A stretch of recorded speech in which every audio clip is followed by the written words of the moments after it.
Selanjutnya adalah histogram dan poligon frekuensi. Nah, teman-teman bisa lihat di sini kalau histogram hampir sama ya nanti dengan poligon frekuensi. Bedanya hanya sedikit, nanti kita pertama-tama harus menentukan titik tengah. Misalnya saya punya nilai UAS dan juga frekuensinya. Nilainya segini, frekuensinya 7. Kemudian kelas 60 sampai 64 frekuensinya 12 gitu ya. Lalu dari mana saya dapat titik tengahnya? Nah, nilai titik tengah itu adalah batas atas kelas ditambah batas bawah dibagi 2. Perhatikan untuk kelas yang pertama nih ya. Kelas pertama, batas atasnya adalah 59 ditambah batas bawah 55 dibagi 2. 59 tambah 55 adalah 114 dibagi 2, jadinya 57. Begitu juga dengan kelas yang kedua. Batas atasnya adalah 64. Berarti 64 ditambah 60 dibagi 2. 124 dibagi 2, 62. Gitu ya. Dan seterusnya yang bawah juga sama. Ini adalah nilai tengah kelasnya. Nah, ini yang akan kita gunakan untuk membuat histogram, yaitu nilai tengah dan juga frekuensi. Hampir sama seperti diagram batang, hanya histogram itu berdempetan, gitu ya, berimpitan. Perhatikan di sini. Nah, yang kita gunakan hanya titik tengah dan juga frekuensi. Untuk kelas pertama, titik tengah 57, frekuensinya 7. Nah, hampir sama seperti diagram batang, hanya dia berimpitan gitu ya. Di sini 7. Kemudian untuk yang 62, di sini ada 12. Nah, dan seterusnya. Nah, berimpitan seperti ini ya. Yang di bawah adalah keterangannya, yaitu titik tengah dari nilai UAS itu sendiri, gitu ya. Dan yang sebelah kiri di sini adalah frekuensi. Oke. Nah, itu adalah histogram. Kalau poligon gimana? Data yang sama, perhatikan, kalau poligon itu sama seperti ini apa namanya, titik-titik begitu ya, sama seperti diagram garis. Jadi jika 57 di sini kita ketemunya adalah 7 frekuensinya. Kalau 62 frekuensinya adalah 12. Kemudian kalau 67 frekuensinya adalah 23 dan seterusnya. Bersama seperti membuat diagram garis gitu ya. Ya saja poligon frekuensi adalah dia di sini memakainya adalah titik tengah kelas gitu ya. Di sini titik tengah kelas. Oke. Nah, terakhir kita bicara tentang ogive.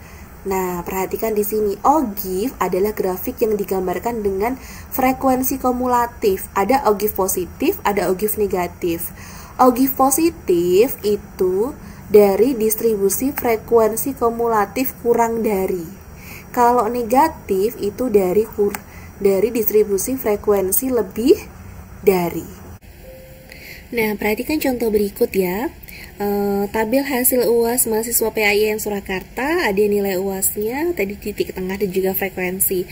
Nah, di sini ada frekuensi kumulatif kurang dari, tadi ya yang menyatakan ogive positif, dan ada yang kurang dari yang menyatakan dia ogive negatif, untuk data ogive negatif. Nah, frekuensi kumulatif lebih dari atau untuk ogive positif nanti kita mulai dari yang atas begitu, kita menghitungnya dari frekuensi. Nah, perhatikan data pertama kita punya angka 7, kemudian kumulatif berarti itu ditambahkan dengan bawahnya.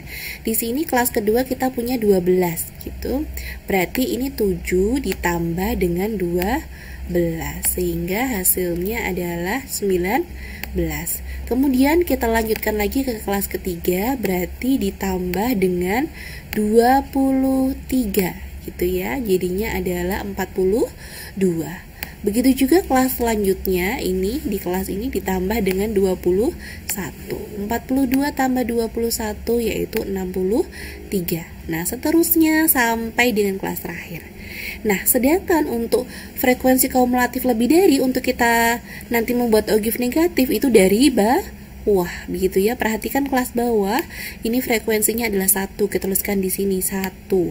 Kemudian kelas atasnya kita tambahkan di kelas atasnya, ini frekuensinya 8. Berarti kita tambahkan dengan angka 8, 1 tambah 8 9.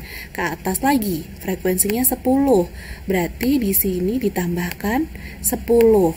9 tambah 10 yaitu 19 dan seterusnya sampai yang paling atas, itu adalah frekuensi kumulatif. Nah, yang akan kita gunakan untuk menjadi ogive itu adalah titik tengah, kemudian frekuensi kumulatif kurang dari, dan frekuensi kumulatif lebih dari, itu ya. Nah, ini yang akan kita gunakan. Kalau kumulatif lebih dari, ini akan menjadi ogive positif. Kalau yang kurang dari, ini ogive negatif, gitu ya. Nah, membuat ogive itu hampir sama seperti membuat diagram garis, hanya kita menggunakan titik tengah dan juga frekuensi kumulatif, bukan frekuensi tapi frekuensi kumulatif. Nah, perhatikan untuk ogive positif, berarti kita pakainya, kita pasangkan titik tengah dengan frekuensi kumulatif kurang dari, gitu ya. Ini menjadi grafik yang biru. Nah, sedangkan untuk ogive negatif itu kita pasangkan titik tengah dengan frekuensi kumulatif lebih dari, sehingga menjadi ogive negatif yang ini, garis merah. Sama seperti membuat diagram garis ya. Berarti yang pertama ini untuk yang biru itu 57 dipasangkan dengan 7 gitu. Datanya di sini 57 yang bawah, kemudian frekuensinya tentunya saja di sumbu Y ini adalah 7. Kemudian 62 frekuensinya adalah 19. 67 frekuensinya adalah 41, dan seterusnya titik-titik ini kemudian dihubungkan dengan garis. Dia naik ke atas sehingga disebut ogive positif. Nah, selanjutnya untuk ogive negatif juga sama, kita menuliskannya, kita tuliskan ini 57 kita pasangkan dengan 100. Di sini ya, 57 pasangan frekuensinya 100, kita kasih titik. Kemudian 62 pasangannya adalah 93, kemudian 67 pasangannya 81, dan seterusnya. Titik-titik ini kemudian kita hubungkan menjadi garis yang disebut sebagai ogive negatif, karena dia garisnya terus turun, namanya ogive negatif. Itu perbedaannya, ada ogive positif naik, ogive negatif adalah yang turun. Oke, itu saja penjelasan hari ini. Terima kasih untuk waktunya. Semoga bermanfaat untuk kita semua. Wassalamualaikum warahmatullahi wabarakatuh.